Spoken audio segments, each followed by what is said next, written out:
What's up my dudes, how y'all doing? It's Gamer here with a new video on gaming news updates, a series meant to keep you guys updated about everything going on in the gaming world every single Sunday 7 p.m. sharp.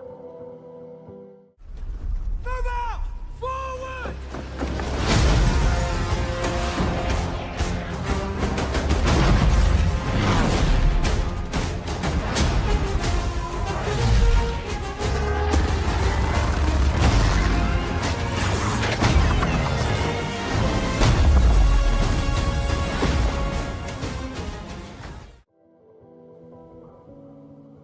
Battlefield 5 is here for subscribing users, that is.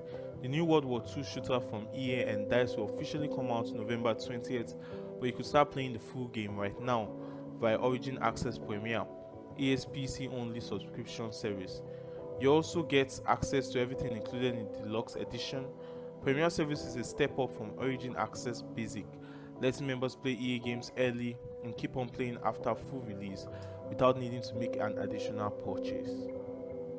YouTube has been launched on the Nintendo Switch. It becomes just the second major video app to be released on the console since the Switch hit shelves in March 2017. Hulu led the way last November. YouTube can be downloaded for free from the Nintendo eShop. A recent Final Fantasy 15 stream by Square Enix has brought a ton of announcements, and several of them are quite disheartening. To start, Hajime Tabata, director of Final Fantasy 15, is leaving Square Enix. On top of that, these announcements have seen 3 of the 4 remaining Final Fantasy 15 DLC cancelled. After the success of the base game and the positive reception to the DLCs of the first season pass, Square Enix has announced that 4 new episodes would release in 2019: Episode Arden, Episode Ludafria, Episode Ardina, and Episode Noctis. Now, the latter 3 episodes have been cancelled. Final Fantasy 15 episode Ardin is still coming and will release on March 2019. This episode tells Ardin's story, detailing his struggles against the Kingdom of Louise and Astrals. Destiny 2 has had a very rough journey since launch. Failure to provide proper end-game content, repetitive gameplay, and continuous backlash about the Eversense store has given gamers a little bit of a sour taste. With the launch of Forsaken recently though, Bungie seemed to have started mending the damage that was done at launch. However, during the recent earnings call with Activision, the shareholders made it clear that Forsaken did not live up to their expectations. Unfortunately, they are looking at adding new ways of monetization and pumping out content faster, as shown at the excellent report from Eurogamer, the source. On the earnings call, Activision addressed this by saying that some of its franchises, Destiny in particular, aren't performing as well as it hoped. The company promised investors new monetization options alongside moving content to market faster to rectify this. How this will affect the game remains to be seen, as it's clear Activision needs to make extra change to please the investors.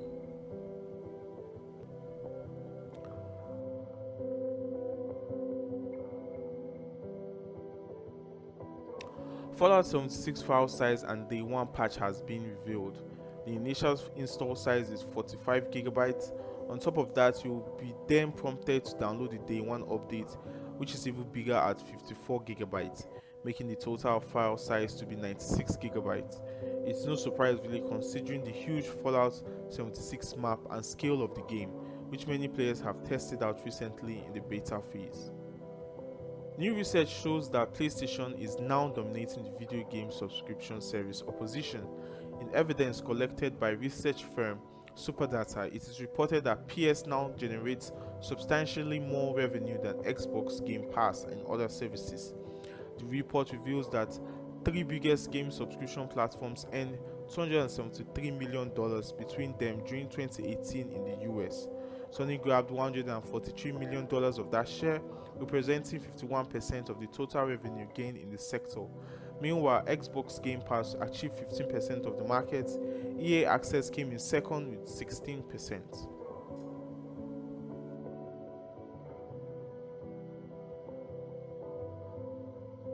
Warner Bros. And IO Interactive have released the Hitman 2 gameplay launch trailer over on YouTube. narrated by Sinbin, who will be portraying former M15 agent turned freelance assassin Mark Faber, aka the Undying, in the game's first exclusive Target contract. Today's trailer serves as a reminder to fans that Agent 47's deadliest weapon is not necessarily his silenced pistol, but the world itself. Anthem, which is set to release next year February, is on high alert by fans. Anthem lead producer Mike Gamble shared an image on his personal Twitter account depicting a Javelin decked out in a suit of glorious N7 armor, making fans more eager for its release. During Nintendo's financial results briefing last month, one investor brought up how Switch has some major game missing from their third-party publishers. President Shutoru Furukawa was asked if he believes this will change in the future. In response, Fukawa indicates that it is unrealistic to expect every major game on Switch. Nintendo is speaking with its publishers, however, and he believes the number of titles on it will increase a lot more.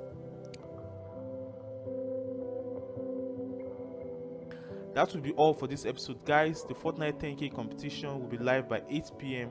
Make sure you go watch all the action, guys. Make sure to like the video, subscribe to the channel, and turn on post notifications. I'll catch you guys in an hour.